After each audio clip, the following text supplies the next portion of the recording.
ನೋಡಿ ಇಲ್ಲಿಂದ ಸರ್ ಮನೆ ನೋಡಿ ಎಷ್ಟು ಚೆನ್ನಾಗಿ ಕಾಣುತ್ತೆ. ವಾವ್, 200/100. ನಿನ್ನಲ್ಲಿರೋ ಅದ್ಭುತವಾಗಿರೋದನ್ನು ಜನ ಎಲ್ಲಿದ್ರೂ ಎಕ್ಸೆಪ್ಟ್ ಮಾಡ್ಕೋತಾರೆ. ಅಂಥದ್ದೊಂದನ್ನು ನನ್ನ ಜಾಗದಲ್ಲಿ ನಾನು ಗಮನಿಸ್ತೆ. ಯಾಕೆಂದರೆ ನಾನೊಬ್ಬ ರೈತರ ಮಗನಾಗಿದ್ದವನು. 10,000 ರೂಪಾಯಿಂದ 3,500 ಜನ ಎಂಪ್ಲಾಯೀಸ್ ಆಗಿದ್ದಾರೆ. 1.5 ಲಕ್ಷ ಜನ ಕಸ್ಟಮರ್ಸ್ ಇದ್ದಾರೆ. ತುಂಬ ನೋವಲ್ಲಿ ಕಳೆದಿರೋ ದಿನಗಳು ಇದ್ದಾವೆ. ಕಾರ್ಗಳಂದರೆ ತುಂಬ ಇಷ್ಟ. 12 ಕಾರ್ ತೊಗೊಂಡಿದ್ದೀನಿ. ಮನೆ ಕಟ್ಟಿ 3 ವರ್ಷ ಕಂಪ್ಲೀಟ್ ಆಗಿದೆ. ಇದು 200/100 ಇದೆ. ನಾವೀ ಮನೆಗೆ ಬಂದಮೇಲೆ ನಮ್ಮ ಗ್ರೌತ್ ಇಂಟು 10x ಅಲ್ಲೇ ಆಗಿದೆ. ಎಲ್ಲ ಕೂಡ ದೇವ್ರನ್ನ ಚಿಕ್ಕದಾಗಿ ಇಡಬಾರ್ದು. ಫಸ್ಟ್ ನಮ್ಮ ಮನೆಯಲ್ಲಿರೋ ಈ 5 ಬೆಡ್ರೂಮ್ಗೆ ಯಾರು ಎಲ್ಲೋದ್ರೂ ಗೊತ್ತಾಗುತ್ತೆ. ಪ್ರತಿಯೊಬ್ಬ ವ್ಯಕ್ತಿನಲ್ಲೂ ಎಲ್ಲ ಹಂತದ ವ್ಯಕ್ತಿಗಳು ಬದುಕಿರಬೇಕು. ಮೆಚ್ಯೂರ್ಡ್, ಸಣ್ಣ ವಯಸ್ಸಿನ ಮಗು, ಅದು ಮಿಸ್ ಆಗಬಾರ್ದು. ಸರ್ ನಮಸ್ಕಾರ. Sir most welcome sir. ಬನ್ನಿ ಸರ್.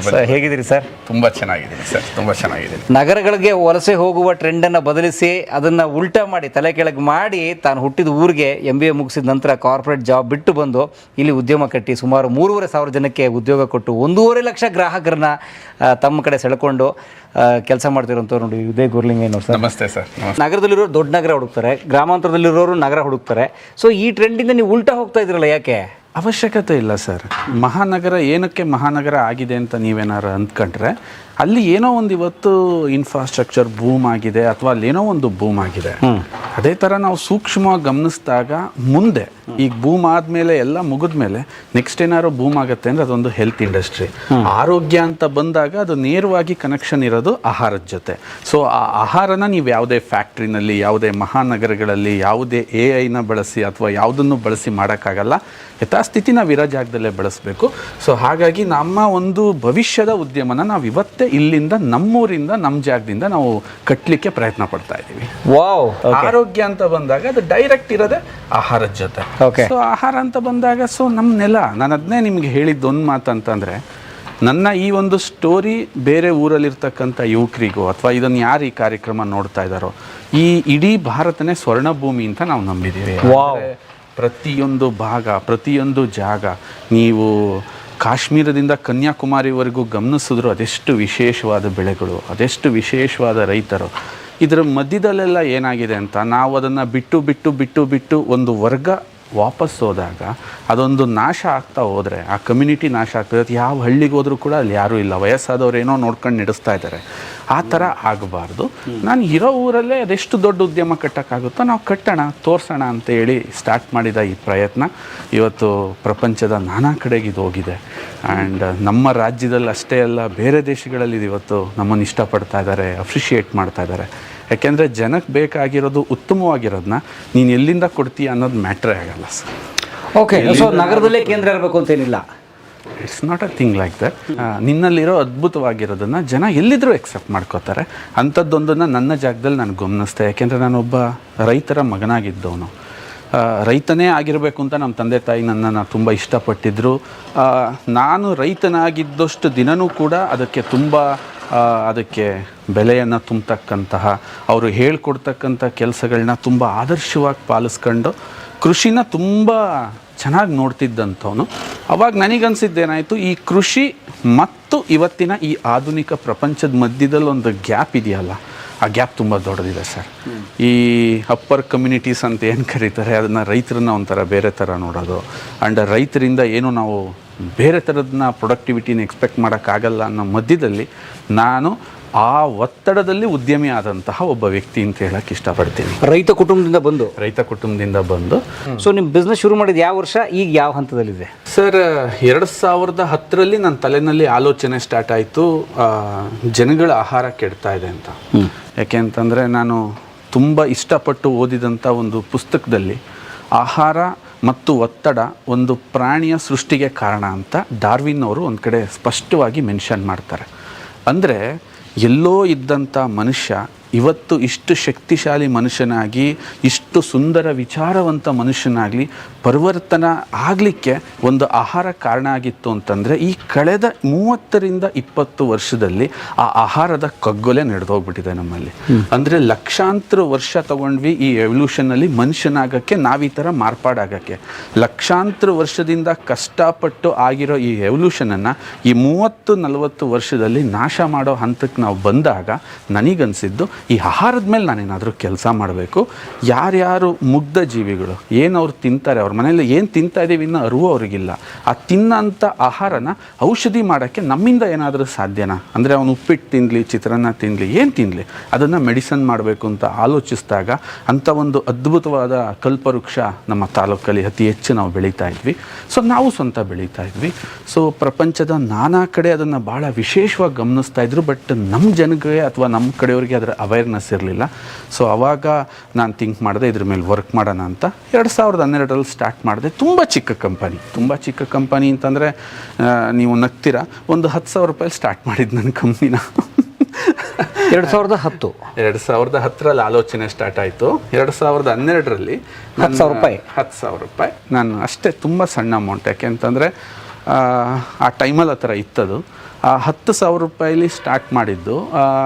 ಇದರಿಂದ ಏನನ್ನ ಒಂದು ಸ್ಪಷ್ಟವಾಗಿ ನಾನು ಹೇಳೋಕ್ಕೆ ಇಷ್ಟಪಡ್ತೀನಿ ಅಂತಂದರೆ, ದುಡ್ಡಾಗಲಿ ಪ್ಲ್ಯಾನ್ ಆಗಲಿ ಯಾವುದು ಇಂಪಾರ್ಟೆಂಟ್ ಅಲ್ಲ. ನೀನೇನು ಕೊಡೋಕೆ ಹೊರಟಿದೀಯ ಅನ್ನೋ ಉದ್ದೇಶ ಕರೆಕ್ಟ್ ಇರಬೇಕು.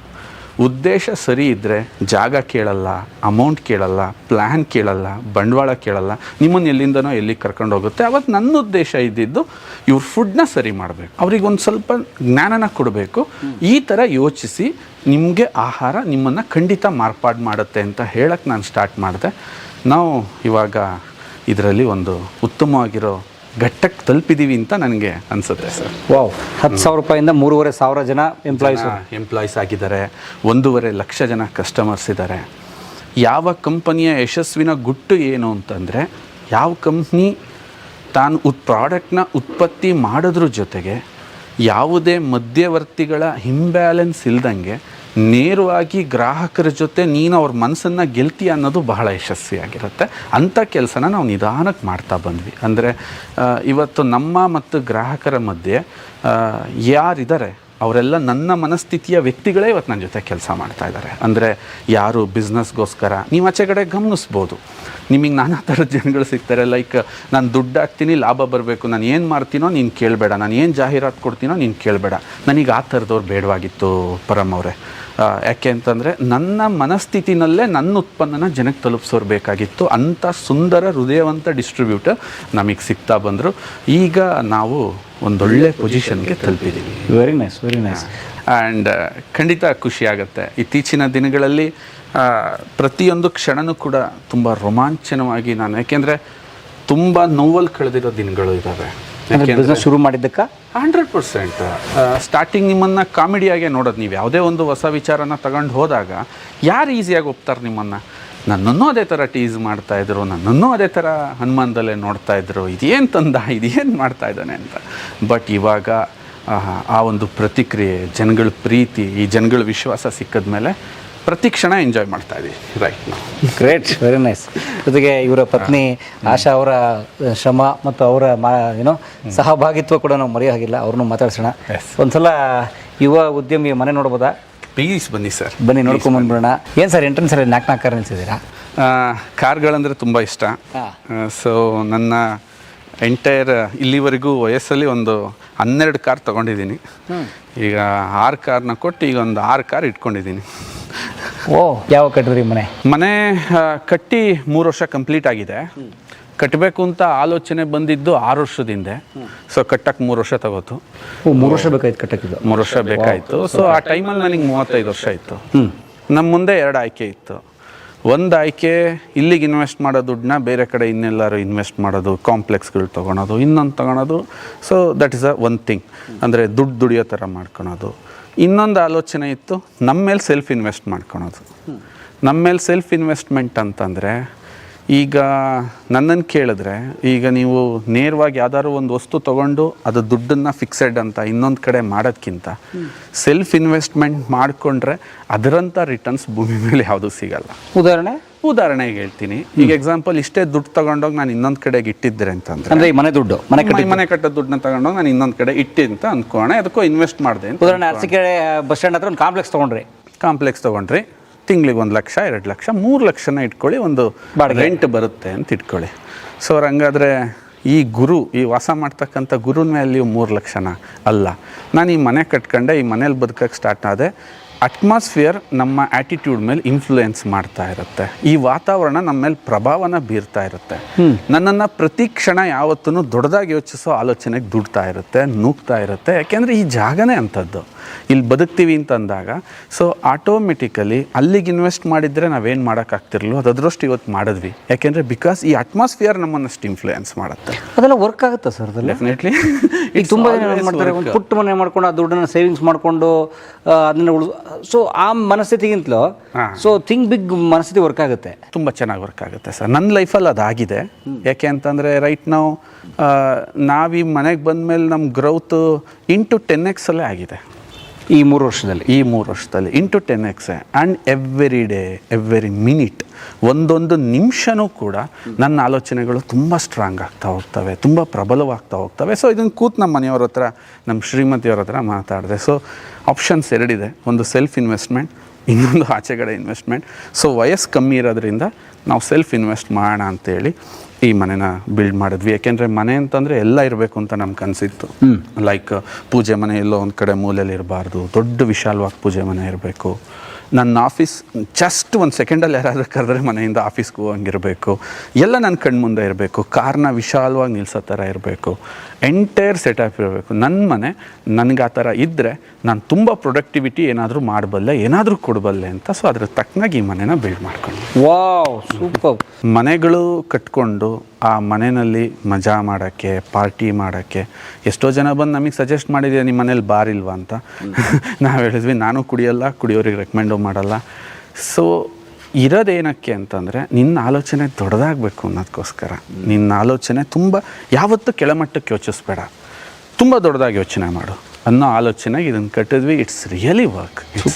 ಏನು ಮೆಜರ್ಮೆಂಟ್ ಅದು? ಸೈಟ್ ಲೆಕ್ಕ ಕೇಳಬೇಕಾ, ಎಕರೆ ಲೆಕ್ಕ ಕೇಳಬೇಕಾ? ಇದು 200x100 ಇದೆ ಡೈಮೆನ್ಷನ್ನು. 20,000 ಅಡಿ ಜಾಗದಲ್ಲಿ ಕಟ್ಟಿರೋ. ಓಕೆ, ಬನ್ನಿ ಮನೆಗೆ ಹೋಗೋಣ. ಬನ್ನಿ, ಎಲ್ರಿಗೂ ಸ್ವಾಗತ. ಆ ಕಡೆ ಹೋಗೋಣ, ಈ ಕಡೆ ಹೋಗೋಣ? ಈ ಕಡೆ ಹೋಗಿ ಬರೋಣ. ಇಲ್ಲಿ ದೇವ್ರ ಮನೆ ಇದೆ. Okay, please come. ಓ ಸ್ನೇಹಿತರೆ, ನೋಡಿ ಇಲ್ಲಿ ದೇವ್ರ ಮನೆ. ಬರೀ ದೇವ್ರ ಮನೆ ಅಲ್ಲ, ದೇವ್ರ ಮನೆ ಹೊರಗೆ ನೋಡಿ, ಇದು ದೇವ್ರ ಮನೆನೇ. ಎಸ್, ಅಂದರೆ ನಮ್ಗೇನು ಅನ್ನಿಸ್ತು ಅಂತಂದರೆ ಎಲ್ಲ ಕೂಡ ದೇವ್ರನ್ನ ಚಿಕ್ಕದಾಗಿ ಇಡಬಾರ್ದು ಫಸ್ಟ್. ಓಕೆ. ಆ್ಯಂಡ್ ಸಂಸ್ಕಾರ ಬಿಟ್ಟು ಆಚೆ ಹೋಗ್ಬಾರ್ದು. ಒಂಥರ ನಮ್ಮ ಮೂಲ ಬೇರುಗಳನ್ನು ಬಿಟ್ಟು ಹೋಗದೆ, ಆದರೆ ಬೇರುಗಳು ಗಟ್ಟಿಯಾಗಿರೋ ಜೊತೆಗೆ ಒಂದಷ್ಟು ಕವಲುಗಳು ಹೊಡ್ಕೋಬೇಕು. ದಟ್ಸ್ ಅ ಗ್ರೇಟ್ ಥಿಂಗ್ ಅಂತ ಅನ್ಸಲ್ವಾ? ಬೇರನ್ನ ಕಳ್ಕೊಂಡು ನೀವೇನು ಮಾಡಿದ್ರು ಅದು ನಿಮಗೆ ವೇಸ್ಟ್ ಅಂತ ಅನ್ಸುತ್ತೆ. ಈ ಒಂಥರ ಈ ದಾರ ಕಟ್ಟಾದ ಬಲೂನ್ ಥರ ಅದು ಎತ್ತರಕ್ಕೆ ಹೋಗುತ್ತೆ, ಎಲ್ಲಿಗೆ ಹೋಗುತ್ತೋ ಗೊತ್ತಿರಲ್ಲ. ಸೊ ಇದು ನಮ್ಮ ಲಿವಿಂಗ್ ಏರಿಯಾ ಇದು. ವಾವ್, ನೋಡಿ ತುಂಬ ವಿಶಾಲವಾದಂತಹ ರಾಯಲ್ ಲುಕ್ ಇರುವಂಥ ಒಂದು ಲಿವಿಂಗ್ ರೂಮು. ಪೂರ್ತಿ ಓಪನ್ನು, ಫುಲ್ ಓಪನ್ ಇದೆ. ಓಕೆ. ಆ್ಯಂಡ್ ತುಂಬ ಸಮಯ ನಾವಿಲ್ಲಿ ಕಳೆಯೋದ್ರಿಂದ ಎಲ್ಲ ತುಂಬ ಇಂಟ್ರಾಗೇಟ್ ಮಾಡೋಕ್ಕೆ, ಯಾರನ್ನಾರು ಕರೆಯೋಕ್ಕೆ, ಯಾರನ್ನಾರು ಮಾತಾಡ್ಸೋಕ್ಕೆ. ಸೆಂಟರ್ ಆಫ್ ದ ಹಾಲಲ್ಲಿ ಇದ್ದೀರಿ ಅಂತ ಅಂದರೆ ನಿಮಗೆಲ್ಲದೂ ಕಾಣ್ತಾ ಇರಬೇಕು ಕಣ್ಣಿಗೇನೋ ಥೀಮಲ್ಲೇ ಇದನ್ನ ನಾವು ರೆಡಿ ಮಾಡ್ಕೊಂಡ್ವಿ. ಲೈಕ್ ಯಾರಾದರೂ ಸ್ನೂಕರ್ ಆಡ್ತಿದ್ರು ಕಾಣ್ತಾರೆ. ಸ್ನೂಕರ್ ಇದೆ ಇಲ್ಲಿ? ಎಸ್. ಇಲ್ಲಿ ಯಾರು ಟಿ ಆಡ್ತಿದ್ರು ಕಾಣ್ತಾರೆ. ಯಾರು ಥಿಯೇಟರ್ಗೆ ಹೋದ್ರೂ ಗೊತ್ತಾಗುತ್ತೆ. ಗೆಸ್ಟ್ ರೂಮ್ಗಳಿಗೆ ಇಲ್ಲಿ ನಮ್ಮ ಮನೆಯಲ್ಲಿರೋ ಈ 5 ಬೆಡ್ರೂಮ್ಗೆ ಯಾರು ಎಲ್ಲೋದ್ರೂ ಗೊತ್ತಾಗುತ್ತೆ. ಕೆಳಗಿರೋ ಬೆಡ್ರೂಮ್ಗೆ ಹೋದ್ರೂ ಗೊತ್ತಾಗುತ್ತೆ. So this is a like connecting ಇರಬೇಕು ನಮ್ಮ ಮಧ್ಯದಲ್ಲಿ. ಹಾಲ್ ಎದುರಿಗೇನೆ ಸ್ವಿಮ್ಮಿಂಗ್ ಪೂಲು, ಹಾಲ್ ಎದುರಿಗೇನೆ ಜಿಮ್ಮು. ಸೊ ಒಂದು ಹಾಲ್ ಸುತ್ತ ಇದನ್ನು ಕಟ್ಟಬೇಕು ಅಂತ ಯೋಚನೆ ಮಾಡಿದಾಗ ಈ ಕಾನ್ಸೆಪ್ಟ್ ನಮಗೆ ಸೂಪರ್, ವೆರಿ ನೈಸ್. ಅಂದರೆ ಎಲ್ಲ ಕಾಣಬೇಕು ಅಂತ. ಅಡುಗೆ ಮನೆ ಇದೆ, ಮಗನ ಬೆಡ್ರೂಮ್ ಇದೆ. ಓಕೆ. ಎಷ್ಟು ಮಕ್ಕಳು ನಿಮಗೆ? 2 ಮಕ್ಕಳು, ಒಬ್ಬ ಮಗ ಒಬ್ಬ ಮಗಳು. ಏನು ಮಾಡ್ತಿದ್ದಾರೆ? ಮಗ 10th ಸ್ಟ್ಯಾಂಡರ್ಡ್ ಮುಗಿಸಿದ್ದಾನೆ. 10th standard ಮಕ್ಕಳಿದ್ದಾರಾ? ಹಾಂ, ಹೌದಾ? ಹೌದು. ಸಂತೂರ್ ಡ್ಯಾಡಿ. ಓಕೆ. ಇಲ್ಲೇ ಅರಸೀಕೆರೆಯಲ್ಲಿ ಓದ್ತಾರೆ? ಬೆಂಗಳೂರಲ್ಲಿ ಓದ್ತಾ ಇದ್ದ. ನೆಕ್ಸ್ಟಿಂದ ಅವನು ಸ್ವಲ್ಪ ಇಲ್ಲಿ ನಮ್ಮಲ್ಲಿ ಈಗ ತುಂಬ ಏನು ಜವಾಬ್ದಾರಿಗಳಾಗ್ತಾ ಇದೆ, ಫ್ಯಾಕ್ಟ್ರಿಗಳು ಜಾಸ್ತಿ ಆಗ್ತಿದೆ. ಇಲ್ಲಿ ಅರಸೀಕೆರೆಯಲ್ಲಿ? ಅರಸೀಕೆರೆನಲ್ಲಿ. ಇಲ್ಲೂ 1-2-3 ಕಡೆ ಆಗ್ತಾ ಇದೆ. ಸೊ ನಮಗನ್ಸುತ್ತೆ ಅವನಿಗೆ ನಮ್ಮ ಜೊತೆ ಬೆಳೆಯೋ ಟೈಮ್ ಅಂತ ಅನ್ನಿಸ್ತು. ಯಾಕೆಂದರೆ ನನ್ನ ತಂದೆ ನನ್ನನ್ನು 8th ಸ್ಟ್ಯಾಂಡರ್ಡ್ಗೆ ತುಂಬ ಜವಾಬ್ದಾರಿ ಕೊಟ್ಟಿದ್ರು ನನಗೆ. 8th ಸ್ಟ್ಯಾಂಡರ್ಡ್ಗೆ driving ಕಲಿಸಿದ್ರು, tractor ಓಡಿಸೋದು ಕಲಿಸಿದ್ರು. ತುಂಬ ಸೋಷಿಯಲಿ ನನ್ನ ಇನ್ವಾಲ್ವ್ ಆಗೋಕ್ಕೆ ಪ್ರೇರೇಪಿಸೋರು. ಹೊರಗೆ ಎಕ್ಸ್ಪೋಸ್ ಆಗೋಕ್ಕೆ, ಸೋಷಿಯಲ್ ಇನ್ವಾಲ್ವ್ಮೆಂಟ್ ಆಗೋಕ್ಕೆ. ಎಕ್ಸಾಂಪಲ್, ಹೋಗು ಅಲ್ಲಿ ಆ ಕೆಲಸ ಮಾಡು ಅಂತ. ಸೊ ಆ ಸೋಷಿಯಲ್ ಇನ್ವಾಲ್ವ್ಮೆಂಟ್ ಏನಾಯಿತು, ಓದಿದ್ರೂ ಕೂಡ ನನ್ನನ್ನು ಬೇರೆಯವ್ರಿಗಿಂತ ಸ್ವಲ್ಪ ವಿಭಿನ್ನ ಅಂತ ನಾನು ಜನ ಗುರುತಿಸೋ ಥರಕ್ಕೆ ಅದನ್ನು ಮಾಡಿದರು ನಮ್ಮ ತಂದೆಯವರು ಅವಾಗಿಂದ ತುಂಬಿ. ಸೊ ಇವತ್ತಿಂದ ಅದು ಅವನಲ್ಲಿ ಆಗಲಿ ಅಂತ. ಸೊ ಈಗ ಈಸ್ ಎ ಫಸ್ಟ್ ಇಯರ್ PUCಲಿ ಓದ್ತಾನೆ. ಬಟ್ ಇದನ್ನೆಲ್ಲ ಅವನ ಕಣ್ಣಲ್ಲಿ ಆಗ್ತಾ ಇದ್ದಾಗ ಅವನಲ್ಲಿ ಬದಲಾವಣೆಗಳು ಚೆನ್ನಾಗಿರುತ್ತೆ. ಅವ್ರಿಗೆ ಗೊತ್ತಿಲ್ಲದೆ ಅದು ಒಳಗೆ ಇಳಿತಾ ಇರುತ್ತೆ ನಿಧಾನಕ್ಕೆ. ಅವನಲ್ಲೊಂದು ಕಲ್ಚರ್ ಬಿಲ್ಡ್ ಆಗ್ತಾ ಹೋಗುತ್ತೆ. ಅವನ್ನ ರೆಡಿ ಮಾಡ್ಬೇಕಂತಂದರೆ ಯಾವುದೋ ಐಷಾರಾಮಿ ಸ್ಕೂಲಲ್ಲಿ ಬಿಟ್ಟು ಅಲ್ಲೆಲ್ಲೋ ದೂರದಲ್ಲಿ ಬಿಟ್ಟು ಎಲ್ಲ ಡೆವಲಪ್ ಆದಮೇಲೆ ಅವ್ನು ಬಂದಾಗ ಆ ಅಟ್ಮಾಸ್ಫಿಯರಿಗೆ ಹೊಂದ್ಕೊಳಕ್ಕೆ ಆಗಲ್ಲ, ತುಂಬ ಟೈಮ್ ತಗೋತಾನೆ ಅಥವಾ ಬೋರ್ ಆಗ್ತಾನೆ. ಎಷ್ಟೋ ಫ್ಯಾಮಿಲಿಲಿ ಇದನ್ನು ನಾವು ಐಡೆಂಟಿಫೈ ಮಾಡಿದ್ದೀವಿ. ಅಪ್ಪ ತುಂಬ ಶ್ರೀಮಂತ ಇರ್ತಾನೆ, ಮಗ ಬಿಟ್ಟು ಹೋಗ್ಬಿಟ್ಟಿರ್ತಾನೆ. ಅದು ಆಗಲ್ಲ ಅವನಿಗೆ, ಆ ಮಗನಿಗೆ ಅದು ನಂದು ಅಂತ ಅನಿಸಲ್ಲ. ಸೊ ಈಗ ಅವನಿಗೆ ಅದು ಅವ್ನು ಅನ್ನಿಸ್ಬೇಕು ಅಂತಂದರೆ ಇವಾಗ ಅವ್ನ ಇನ್ವಾಲ್ವ್ಮೆಂಟ್ ಇಲ್ಲಿ ಸ್ಟಾರ್ಟ್ ಆಗಬೇಕು ಅಂತ we are planning for next ಇಯರಿಂದ ಇಲ್ಲ ಇಟ್ಕೊಳ್ಳೋಣ. ಅದು ಸೀಕ್ರೆಟ್ ಆ್ಯಕ್ಚುಲಿ. ಈ ತುಂಬ ಜನ ದುಡ್ಡು ಮಾಡಿದವ್ರ ಮಕ್ಳುಗಳು ನನ್ನ ಮಗ ನನ್ನ ಮಾತೇ ಕೇಳಲ್ಲ, ಮನೆ ಬಿಟ್ಟು ಹೋಗ್ಬಿಟ್ಟು ಹಿಂಗೆಲ್ಲ ಕಂಪ್ಲೇಂಟ್ ಮಾಡ್ತೀವಿ. ಕೆಲಸದಲ್ಲಿ ಇನ್ವಾಲ್ವ್ಮೆಂಟ್ ಮಾಡ್ಕೊಳ್ಳಿ. ಈಗ ನಮ್ಮ ತಂದೆ ತೋಟದ ಕೆಲಸದಲ್ಲಿ ನನ್ನ ಇನ್ವಾಲ್ವ್ಮೆಂಟ್ ಮಾಡ್ದಲೆ ಯಾವುದೋ ಹಾಸ್ಟೆಲಲ್ಲಿ ಓದಿಸ್ಬಿಟ್ಟಿದ್ರೆ ಇವತ್ತು ನಾನು ಅಷ್ಟು ಚೆನ್ನಾಗಿ ತೋಟ ಇಟ್ಕೊಳಕ್ಕೆ ನನಗೆ ಆಗ್ತಿರ್ಲಿಲ್ಲ. ಸೊ ನಿಮ್ಮ ತಂದೆ ತೋಟ ಇತ್ತು, ನನ್ನ ತೋಟದ ಕೆಲಸದಲ್ಲಿ ಇನ್ವಾಲ್ವ್ ಮಾಡೋರು, ಎಲ್ಲ ಕೆಲಸದಲ್ಲೂ ಇನ್ವಾಲ್ವ್ ಮಾಡೋರು. ಇವತ್ತು ಆ ತೋಟ ನಂದು ಅನಿಸುತ್ತೆ. ಅದನ್ನು ನನಗೆ ಅದರಲ್ಲಿ ಏನಾದ್ರೂ ಆಗು ಹೋಗುಗಳ ಬಗ್ಗೆ ತುಂಬ ಇಂಟ್ರೆಸ್ಟ್ ಇದೆ, ಕ್ಯೂರಿಯಾಸಿಟಿ ಇದೆ. ಅದನ್ನು ಬಿಡೋಕ್ಕೆ ನನಗೆ ಮನಸ್ಸೇ ಆಗ್ತಾಯಿಲ್ಲ. ತುಂಬ ಇಷ್ಟಪಡ್ತೀನಿ ನಾನು ಈಗಲೂ ನನ್ನ ತೋಟನ ನೋಡೋಕ್ಕೆ, ಅದನ್ನು ತುಂಬ ಆಸೆ ಪಡ್ತೀನಿ. ಸೊ ಅದೇ ಥರ ಪ್ರತಿಯೊಬ್ಬರಲ್ಲೂ ಆ ಇನ್ವಾಲ್ವ್ಮೆಂಟ್. ಇಲ್ಲಿ ಮಕ್ಳಿಗೆ ಏನು ಮಾಡ್ತಾರೆ, ಅದು ಮಕ್ಳ ಕೆಲಸ ಅಲ್ಲ ಅಂತ ನಾವು ಗ್ಯಾಪ್ ಮಾಡಿಬಿಡ್ತೀವಿ. ಸೊ ಬರೀ ಓದಿಸೋದು, ಅವನ್ನ ರಾಯಲ್ಲಾಗಿ ಬೆಳೆಸೋದು, ದೂರ ಇಡೋದು, ಅದು ತುಂಬ ದೊಡ್ಡ ತಪ್ಪು ಅಂತ ಹೇಳ್ತೀನಿ. ಮತ್ತು ಬೆಳೆಸಿದ್ದೆ ಎಲ್ಲಿಂದ? ಈಗ ಎಕ್ಸಾಂಪಲ್ ಅವ್ನು ಕಲಿಯೋ ಟೈಮಲ್ಲಿ ಎಲ್ಲದನ್ನೂ ಕಲಿತಾ ಇರ್ತಾನೆ. ಆ ಎಲ್ಲದನ್ನೂ ಕಲಿಯೋ ಟೈಮಲ್ಲೇ ನಿಮ್ಮ ಕಂಪ್ನಿ ಬಗ್ಗೆ, ನಿಮ್ಮ ಪಾಲಿಸೀಸು, ನಿಮ್ಮ ಸಿಸ್ಟಮ್ಸು, ನೀನು ಜನ ನೋಡೋ ರೀತಿ, ನೀನು ಜನಗಳನ್ನು ಪ್ರೀತಿಸೋ ರೀತಿ, ನಿನ್ನ ಭಾವನೆಗಳ್ನೂ ಕಲ್ತ್ಬಿಟ್ರೆ, ಸಿಲೆಬಸ್ ಅಷ್ಟೇ ಕಲ್ತ್ಬಿಟ್ರೆ then it's easy to carry. ಅವ್ನು ಈಸಿಯಾಗಿ ಕ್ಯಾರಿ ಮಾಡ್ಕೊಂಡು ಹೋಗ್ತಾನೆ ಮುಂದೆ. ಇದು ಹಿಂಗೆ ಆಗ್ತಿತ್ತು, ಇದೇ ಥರ ನಮ್ಮಪ್ಪ ಈ ಥರ ಹೇಳ್ತಿದ್ರು, ಈ ಸಿಚುವೇಷನಲ್ಲಿ ಹಿಂಗೆ ಮಾಡಬೇಕು ಅಂತ ಗೊತ್ತಿತ್ತು. ಅದನ್ನ ಏಕ್ದಮ್ ಅವ್ನು ಎಲ್ಲಿಂದನೋ ಕರ್ಕೊಂಬಂದು ಹೆಲಿಕಾಪ್ಟರ್ ಲ್ಯಾಂಡಿಂಗ್ ಮಾಡಿಬಿಟ್ಟು ನೀವು ಅವ್ನಿಗೆ ಅದು ಹೇಳ್ಕೊಡಕ್ಕೆ ಹೋದರೆ ಅವ್ನು ಓವರ್ ಬರ್ಡನ್ ಅನ್ಸುತ್ತೆ ಅವ್ನಿಗೆ. ಫೀಲ್ ಆಗ್ತಾನೆ ಅವ್ನಿಗೆ. ಜಸ್ಟ್ 99% ಪ್ರಾಬ್ಲಮ್ ಏನಂದರೆ ಹೆಲಿಕಾಪ್ಟರ್ ಲ್ಯಾಂಡಿಂಗ್ ಮಾಡಿಬಿಟ್ಟಿರ್ತಾರೆ, ತಂದು ಸೀದಾ ಬಿಟ್ಬಿಡ್ತಾರೆ ಅಲ್ಲಿಗೆ. It's not possible. ಸೊ ಅದು ಬಾಲ್ಯದಿಂದಲೇ ಬರಬೇಕು, ಜೊತೆಗೆ ಬರಬೇಕು. ಅದು ಜೊತೆಲಿ ಬಂದಾಗಷ್ಟೇ ಅದು ಅವನಿಗೆ 100% ಎಕ್ಸ್ಟ್ರಾ ಎನರ್ಜಿ ಅನಿಸುತ್ತೆ. They feel good. ಬಟ್ ತೇಜಸ್ವಿನೇ ಹೇಳೋ ಹಾಗೆ, ಪೂರ್ಣಚಂದ್ರ ತೇಜಸ್ವಿ ಅವರು, ನಾವು ಬಯಸಿದಂತೆ ಬದುಕುವ ಸೌಭಾಗ್ಯ ಅದೊಂದು ಭಯಂಕರ ಹೋರಾಟ, ಸುಲಭಕ್ಕೆ ದಕ್ಕೋದಲ್ಲ ಅಂತ. ಅದನ್ನು ನಾನು 1000 ಸಲ ನೆನೆಸ್ಕೊತಾ ಇರ್ತೀನಿ. ನನ್ನ ಇಷ್ಟದ ಬದುಕು ಕೂಡ ಒಂದು ದೊಡ್ಡ ಹೋರಾಟ ಅಂತ, ಅದಷ್ಟು ಈಸಿ ಅಲ್ಲ ಅಂತ. ಯಾಕಂದರೆ ನಿಮ್ದು MBA, ಅದು ನೀವು ಕಾರ್ಪೊರೇಟ್ ಜಾಬಲ್ಲಿ ಇದ್ರೆ ಒಂದು 5 ಲಕ್ಷ ಸಂಬಳನೋ, ಅದೆಲ್ಲ ಫಾರಿನ್ ಜಾಬು, ನೀವು ಮೇಡಮ್ ಎಲ್ಲೋ ಆರಾಮಾಗಿ ಇಂಗ್ಲೆಂಡಲ್ಲಿ ಕಾರಲ್ಲಿ ಓಡಾಡ್ತಾ ಒಂದು ಫೋಟೋ ಹಾಕೊಂಡು ಆರಾಮಿರ್ಬೋದಿತ್ತು. ಸೊ ನೀವು ಅರ್ಸಿಕೆರಲ್ಲಿದ್ದೀರಿ, ಬಿಸ್ನೆಸ್ ಕಟ್ತಿದ್ದೀರಿ. ಸೊ ಇದ್ರದ್ದು 100 ಏರಿಳ್ತಾ ಇರುತ್ತೆ, ನಿಭಾಯಿಸಕ್ಕಿರುತ್ತೆ, ಪ್ರಾಬ್ಲಮ್ ಸಾಲ್ವಿಂಗ್ ಇರುತ್ತೆ. ಸೊ ನೋಡಿ ಎಷ್ಟು ಅದೇ ಭಯಂಕರ ಹೋರಾಟದ ಪ್ರತಿಫಲ. 100%. ಬಟ್ ಉದ್ದೇಶ ತುಂಬ ಚೆನ್ನಾಗಿರ್ಬೇಕು. ಅದು ಅಲ್ಟಿಮೇಟ್ ಅಲ್ಲ, ಅಲ್ಟಿಮೇಟ್ ಪರ್ಪಸ್ ಒಂದೇ ನಿಮ್ಮನ್ನು ಕರ್ಕೊಂಡು ಹೋಗೋದು, ಸ್ಪೀಡ್ ಅಲ್ಲ. ಸ್ಪೀಡ್ ನನ್ನ ಕಣ್ಣೆದುರಿಗೆ ಸ್ಟಾರ್ಟ್ ಆದಂಥ ಎಷ್ಟೋ ಕಂಪ್ನಿಗಳನ್ನ ಇಲ್ಲಿ ನಾನು ಹೆಸರು ತೊಗೊಳ್ಳೋ ಅವಶ್ಯಕತೆ ಇಲ್ಲ. ಇಂಡಿಯಾದಲ್ಲೇ ಢಾಮ್ ಅಂತ ಮಚಾಯಿಸಿ 2 ವರ್ಷದಲ್ಲಿ ಪಿಕ್ಚರಲ್ಲೇ ಇರಲ್ಲ, because of the purpose. Again ನನ್ನ ಹತ್ರ ನಮ್ಮ ಹುಡುಗರುಗಳು ಮಾತಾಡ್ತಿದ್ರೆ, ನನ್ನ ಆಫೀಸ್ ಹುಡುಗರು ಮಾತಾಡ್ತಿದ್ರೆ, ಎಗೈನ್ ಅವ್ರು ನನ್ನ ಹತ್ರ ಕುತ್ಕೊಂಡು ಸ್ಟ್ರಾಟಜಿ ಮೀಟಿಂಗ್ ಮಾಡ್ಬೇಕಾದ್ರೆ ಹೇಳ್ತಾರೆ, ಸರ್ ನಾವು ಸ್ಪೀಡ್ ಆಗೋಣ, ನಾವು speed. So speed is not A matter. Speed automatically ಆಗುತ್ತೆ, ಏಕೆಂದರೆ ಅದು ಮೌತ್ ಟು ಮೌತ್ ಹೋದಾಗ ಅದು ತುಂಬ ಸ್ಪೀಡ್ ಆಗುತ್ತೆ. ಅದಕ್ಕೊಂದು ಟೈಮ್ ಅಂತ ಬರುತ್ತೆ, ಅದಕ್ಕೊಂದು ಮೆಚುರಿಟಿ ಅಂತ ಬರುತ್ತೆ. ಈಗ ಸ್ವತಂತ್ರ ಸಂಗ್ರಾಮನ ಯಾರೂ ಸ್ಪೀಡ್ ಮಾಡೋಕ್ಕೆ ಹೋಗಲಿಲ್ಲ, ಮೊಮೆಂಟ್ ಬಂದಾಗ ಅದೇ ಸ್ಪೀಡ್ ಆಗುತ್ತೆ. ಬನ್ನಿ, ಇದು ಅಡುಗೆ ಮನೆ. ಇಲ್ಲಿ ಅಡುಗೆ ನಡೀತಾ ಇರ್ಬೋದು. ಒಳ್ಳೆ ಅಡುಗೆ ನಡೀತದೆ, ಗಮ್ಮಂತ. ಸಕ್ಕತ್ತಾಗಿ ಎಸ್, ವಡೆ ಮಾಡ್ತಾವ್ರೆ, ಭಾಳ ಚೆನ್ನಾಗಿದೆ. ಚಪಾತಿ, ಅನ್ನ ಸಾರೆಲ್ಲ ಮಾಡಿರ್ತಾರೆ. Very good. ಆ್ಯಂಡ್ ಭೋಜನ ಪ್ರಿಯರು ನಾವು. ಓಕೆ. ಅದನ್ನು ಪ್ರೀತಿಯಿಂದ ಅಡುಗೆ ಮಾಡೋಕ್ಕೆ ಒಂದು ಸುಂದರವಾಗಿ ಮಾಡ್ಕೊಂಡಿದ್ದಾರೆ ಮಕ್ಕಳು. ಇದರಲ್ಲಿ ನನ್ನ ಇನ್ವಾಲ್ವ್ಮೆಂಟ್ ಏನಿಲ್ಲ. ನಿಮ್ಮ ಮಗ ಇದ್ದಾರಾ? ಇದ್ದಾನೆ ಮಗ. ತೋರಿಸ್ಬೋದು ಅವ್ರನ್ನ. ಅಶ್ರಯ್ ಸರ್, 2 ಅಡುಗೆ ಮನೆ ಇಟ್ಟಿದ್ದೀರಲ್ಲ ಸರ್? ಎಸ್, ಈಗ ಒಂದು ಕಾನ್ಸೆಪ್ಟ್ ಇದೆಯಲ್ಲ, ಡ್ರೈ ವೆಟ್ ಅಂತ ಹೇಳಿ. ಇದು ಡ್ರೈ ಕಿಚನ್. ಇಲ್ಲಿ ಆವನ್ಸ್ ಇರುತ್ತೆ, ಲೈಕ್ ಎಲೆಕ್ಟ್ರಿಕ್ ಸ್ಟವ್ ಇರುತ್ತೆ. ಅದು ಬೇರೆ ಬಂದಿದೆ ಸರ್ ಈಗ, ಡ್ರೈ ವೆಟ್ ಅಂತ. ಹೌದಾ? ಎಸ್. ನಾನು 2 ಮನೆ ಇಟ್ಕೊಂಡ್ರು ನೋಡಿದ್ದೀನಿ, 2 ಕಿಚನ್ ಇಟ್ಕೊಂಡ್ರು ನಾನು ಇವತ್ತೇ ನೋಡಿ. ಇವನೇ ನಮ್ಮ ಮಗ. ನಮಸ್ತೆ, ಹೇಗಿದ್ದೀರಾ? ಏನು ನಿಮ್ಮ ಹೆಸರು? ಆಶ್ರಯ್. ಚೆನ್ನಾಗಿದೆ. ಮಗಳೇನು ಮಾಡ್ತಾರೆ? ಅಂಕಿತಾ ಅಂತೇಳಿ. She is A 7th standard ನಾವು. ಓಕೆ. ಈಗ ಬರ್ತಾಳೆ ಇನ್ನೊಂದು ಸ್ವಲ್ಪ ಸ್ಕೂಲಿಂದ. ಓಕೆ. ಆಲ್ ದ ಬೆಸ್ಟ್, ಶುಭವಾಗಲಿ. ಥ್ಯಾಂಕ್ಸ್. ಒಳ್ಳೆದಾಗಲಿ. ನೋಡಿ, ಗುರ್ಲಿಂಗಯ್ಯವರು, ಆಶಾ ಅವರ ಸ್ವಿಮ್ಮಿಂಗ್ ಪೂಲ್ ನೋಡಿ, ಪರ್ಸನಲ್ ಸ್ವಿಮ್ಮಿಂಗ್ ಪೂಲ್. ಬೇಸಿಗೆನಲ್ಲಿ ಇನ್ನೇನು ಸ್ಟಾರ್ಟ್ ಆಯಿತು. ಈಗಿನ ಯೂಸ್ ಮಾಡೋಕ್ಕೆ ರೆಗ್ಯುಲರ್ ಯೂಸ್ ಮಾಡೋಕ್ಕೆ ಸ್ಟಾರ್ಟ್ ಮಾಡ್ತೀವಿ. ಮಳೆಗಾಲ ಚಳಿಗಾಲದಲ್ಲಿ ಕಷ್ಟ. ಇಲ್ಲೊಂದು ಗಾರ್ಡನ್ ಇದೆ. ಓಕೆ. ತುಂಬ ಬೆಳದಿಂಗ್ಳು ಟೈಮಲ್ಲಿ ಅಲ್ಲಿ ಕುತ್ಕೊಂಡು ಊಟ ಮಾಡ್ತೀವಿ, ಚೆನ್ನಾಗಿರುತ್ತೆ ಗಾರ್ಡನ್ ಮೇಲೆ. ಫುಲ್ ಜಿಮ್ಮೆ? ಯಾ, ಜಿಮ್ ಸೆಟಪ್ ಇದೆ. ಹಾಂ. ನಾನಿಲ್ಲಿ ಮಾಡಲ್ಲ, ಇಲ್ಲಿ ಹೋಗ್ತೀರಿ? ನಾನು ಆಚೆ ಹೋಗ್ತೀನಿ, ಮನೆಯವ್ರು ಮಾಡ್ತಾರೆ. ಅಂದರೆ ನನಗೆ ಇದಕ್ಕಿಂತನೂ ಹೆವಿ ಎಕ್ವಿಪ್ಮೆಂಟ್ಸ್ ಬೇಕು. ಹೌದಾ? ಎಸ್, ಹಂಗಾಗಿ ನಮ್ಮ ಪ್ರೊಫೆಷ್ನಲ್ ಆಗಿ ಇಷ್ಟಪಡ್ತೀನಿ. ನನಗೆ ಮಾರ್ನಿಂಗ್ ಮಲ್ಟಿ ಜಿಮ್, ತುಂಬ ದೊಡ್ಡ ಜಿಮ್ಮು, ಫ್ರೆಂಡ್ಸ್ ಇರ್ತಾರೆ, ತುಂಬ ಫನ್ನಿ ಆಗಿರುತ್ತೆ. ಮಾರ್ನಿಂಗ್ ನನ್ನ ಡೇ ಸ್ಟಾರ್ಟ್ ಆಗುತ್ತೆ ಅಂದಾಗ ನಾನು ಏನು ಬೇಕಾದ್ರೂ ತಪ್ಪಿಸ್ತೀನಿ, ಜಿಮ್ ತಪ್ಪಿಸಲ್ಲ ಅಷ್ಟು. ಪ್ರತಿದಿನ ಹೋಗ್ತೀನಿ. ಮನೆಯಲ್ಲಿ ಸಾಕಷ್ಟು ಟೀ ಕುಡ್ನ ಯೂಸ್ ಮಾಡಿದ್ದೀವಿ. ಓಕೆ. ಇದೆಲ್ಲ ಟೀಕು? ಎಲ್ಲ ಟೀಕ್ ಸರ್. ಅಂದರೆ ಒಂದು ಮೆಟ್ಲು ಸ್ಟೆಪ್ ಎಲ್ಲದೂ ಕೂಡ ಟೀ ಕುಡ್ಡಿಂದಾನೆ. ಓಕೆ. ಹಾಂ. ಅಂದರೆ ನಿಮ್ಮ ತೋಟದಲ್ಲಿ ಇತ್ತಾ ಅಥವಾ? ತೋಟದಲ್ಲಿ ಇತ್ತು, ಪರ್ಚೇಸು ಕೂಡ ಮಾಡಿದ್ವಿ. ಈ ಡೋರ್ ತೋರಿಸಿದೆ, ತುಂಬ ಚೆನ್ನಾಗಿದೆ ಸರ್. ತುಂಬ ಕಸ್ಟಮೈಸ್ಡ್. ಒಂದು ಪರ್ಪಸ್ ಇತ್ತು. ಹಾಂ. ನಾನು ನನ್ನ ಮಗ ಇಬ್ಬರು 18ನೇ ತಾರೀಕು ಕೊಟ್ಟಿದ್ದೀವಿ. ಯಾವ ತಿಂಗಳು? ನಾನು ಜನವರಿ, ಅವ್ನು ಫೆಬ್ರವರಿ. ಸೊ ಹಂಗಾಗಿ ನಮಗನ್ನಿಸ್ತು 18 ಅಡಿ ಡೋರ್ ಇಟ್ಬಿಡೋಣ ಅಂತ. ಹಾಂ. ಓಕೆ. ಸೊ 18 ನಮ್ಮನ್ನು ತುಂಬ ಫಾಲೋ ಮಾಡುತ್ತೆ ನಮ್ಮಿಬ್ರು. ಇದು ಟೀಕ್ವೇ? ತೆಗೆದು ಮರ ಟೀಕುಡ್. ಇದ್ರ ಡಿಸೈನ್ ನೀವು ಮೇಡಮ್ ಅಥವಾ ಆರ್ಕಿಟೆಕ್ಟ್?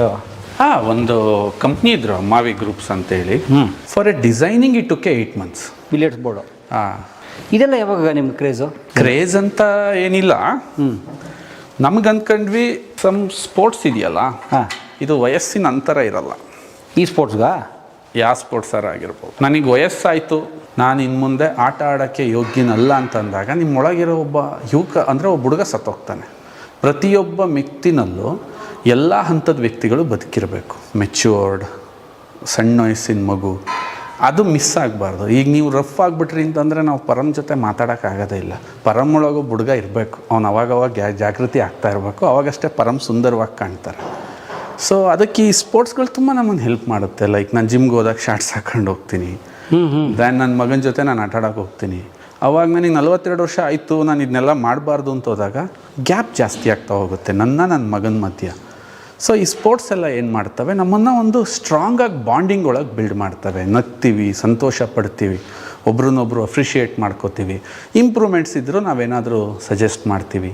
ಸೊ ದಟ್ಸ್ ವೈ ನಾನು ಸ್ಪೋರ್ಟ್ಸ್ಗೆ ಈ ಮನೆಯಲ್ಲಿ ತುಂಬ ಇನ್ವಾಲ್ವ್ಮೆಂಟ್ಗೆ ಯೋಚನೆ ಮಾಡೋದು. ಅಂದರೆ ಸದಾ ನನ್ನೊಳಗಿರೋ ಹುಡುಗನಾಗಿರ್ಬೇಕಂತ. ಒಬ್ಬ ಯಂಗ್ ಬಾಯ್ ಇರ್ತಾನಲ್ಲ, ಅವನ್ನ ನಾನು ಬಳಸಲಿಲ್ಲ ಅಂದರೆ ಅವ್ನು ಬಿಟ್ಟೋಗ್ಬಿಡ್ತಾನೆ. ಅವ್ನು ಪ್ಲೇ ಬಾಯ್ ಹೋಗ್ಬಿಡ್ತಾನೆ ಆಚೆಗೆ. 100% ಆ ಹುಡುಗಾಟದ ಗುರು ಆಚೆಗೆ ಹೋದರೆ ಗುರು ಒಂಥರ ಹೋಗ್ತಾನೆ, ಅವನೊಂಥರ ಸೀರಿಯಸ್. ಅದೇ ದೊಡ್ಡ ಫ್ಯಾಮಿಲಿಗಳಲ್ಲಿ ಪ್ರಾಬ್ಲಮ್ ಇರೋದು. ತುಂಬ ಬೆಳೀತಾ ಇದ್ದಾರೆ, ತುಂಬ ಬೋರ್ ಆ ಮನುಷ್ಯ, ಅವನ ಹತ್ರ ಕುತ್ಕೊಳಕ್ಕಾಗಲ್ಲ, ಅವನ ಹತ್ರ 10 ನಿಮಿಷ ಮಾತಾಡಿದ್ರೆ ನನಗೆ ಹಿಂಸೆ ಆಗುತ್ತೆ. ಈ ಥಾಟ್ ಪ್ರೋಸೆಸ್ ಯಾಕೆ ಬರುತ್ತೆ ಅಂತಂದರೆ, ಕಂಪ್ಲೀಟ್ ಒಬ್ಬ ಮ್ಯಾನನ್ನು ಅವನ ಪ್ರೋತ್ಸಾಹಕ್ಕೆ ಅವ್ರು ಅವಕಾಶ ಕೊಟ್ಟಿರಬೇಕು. Great sir. ಇದನ್ನ ಕಲಿಬೇಕಾ ಅಥವಾ ಹಂಗೆ ಕಲ್ತ್ಬಿಟ್ರೆ? ಇಟ್ಸ್ ಅ ಪೋಲ್ಟಿಬಲ್ ನಂಬರ್ಸ್ ಇರುತ್ತೆ. ನಿಮಗೆ ಸಂಬಂಧಪಟ್ಟ ನಂಬರ್ಸ್ನ ನೀವು ಪೋಲಲ್ಲಿ ಹಾಕ್ತಾ ಹೋಗಬೇಕು. ಆಡ್ ನಂಬರ್ಸು, ಇವನ್ ನಂಬರ್ಸಲ್ಲಿ ಯಾವ ನಂಬರ್ಸ್ನ ಹಾಕೋದು ಅನ್ನೋ ಥರ ಈ ಗೇಮ್ ಇಂಡಿಕೇಟ್ ಮಾಡೋದು. ಮತ್ತು ನಮ್ಮ ಆ್ಯಕ್ಟ್ರ್ ಚರಣರಾಜ್ ಸರ್ ಇದ್ರಲ್ಲ, ಅವ್ರ ಮನೇಲಿ ಒಂದಿತ್ತು, ನೀವು ನೋಡಿದ್ರಿ. ಎಷ್ಟು ವರ್ಷದ ಅಭ್ಯಾಸ ಇದು? ಇದು ಆಯಿತು 10-15 ವರ್ಷ. ಓಕೆ. ಕ್ಲಬ್ಬಲ್ಲಿ ಹೋಗಿ ಆಡ್ತೀನಿ. ಗೊತ್ತಿಲ್ಲ ಇದು, ನಮ್ಗೆ ಗೊತ್ತಿರೋದು ಇಂಥದ್ದೇ ಅಡ್ಡೇಟ್ ಮೇಲೆ ಗುಡ್ಡೇಟು. ನಾವೆಲ್ಲ ರೋಡಲ್ಲಿ ಗೋಲಿ ಮೀರಿ ಎಲ್ಲ ಆಡ್ತಾ ಇದ್ದಲ್ಲ, ಆ ಥರ ನೋಡಿ ಇಂಥವು ನಮ್ಗೆ ಗೊತ್ತಿರೋ. ಇದು ನನ್ನ ಮಗಳು ರೂಮು. ಇದಾರಾ ಮೇಡಮ್? ಹಾಯ್, ನಮಸ್ತೆ. ಬಾ, ಅಲ್ಲೇ ಒಂದು ಬನ್ನಿ. ಯಾ ಲೈಟ್ ಇದೆ, ಭಾಗ್ಯಲಕ್ಷ್ಮಿ. ನಾನೇ ಹಾಕ್ಬಿಟ್ಟೆ. ಎಸ್, ಇಲ್ಲ ಇನ್ನೂ ಇದೆ. ಇದು ಸ್ಯಾಂಪಲ್ಲಾ? ಹೇಗಿದೆಯಾ? ಅಂಕಿತಾ ಗ್ರೇಟ್. ಏನು ಓದ್ತಾ ಇದೆಯಾ? 7ನೇ ಕ್ಲಾಸು. Very good. ಸೊ ನನ್ನ ಹೈಯೆಸ್ಟ್ ಇಷ್ಟಪಡೋದು, ಯಾಕೆಂದರೆ ಅಪ್ದಿರಿಗೆ ಯಾವಾಗಲೂ ಮಗಳದಿರೋ ಫೇವ್ರೇಟ್. ಅಂಡರ್ಲೈನ್ಡ್ ಅದು ಬಿಡಿ ಇದು. And she is very interested in cooking. And ಈ ವಯಸ್ಸಲ್ಲೇ ಅವಳು ತುಂಬ ಅಡುಗೆಗಳು ಮಾಡ್ತಾಳೆ. ಅಂದರೆ ನಮ್ಮ ಮನೇಲಿ ಉಲ್ಟಾ ಏನು ಅಂದರೆ, ಇವಳು 7th ಸ್ಟ್ಯಾಂಡರ್ಡ್ ಮಕ್ಕಳೆಲ್ಲ ಅಪ್ಪ ಅಮ್ಮನ ಕೇಳ್ತಾರೆ ನಮ್ಗೆ ಅದು ತಿನ್ನಂಗಾಗಿದೆ ಅಂತ.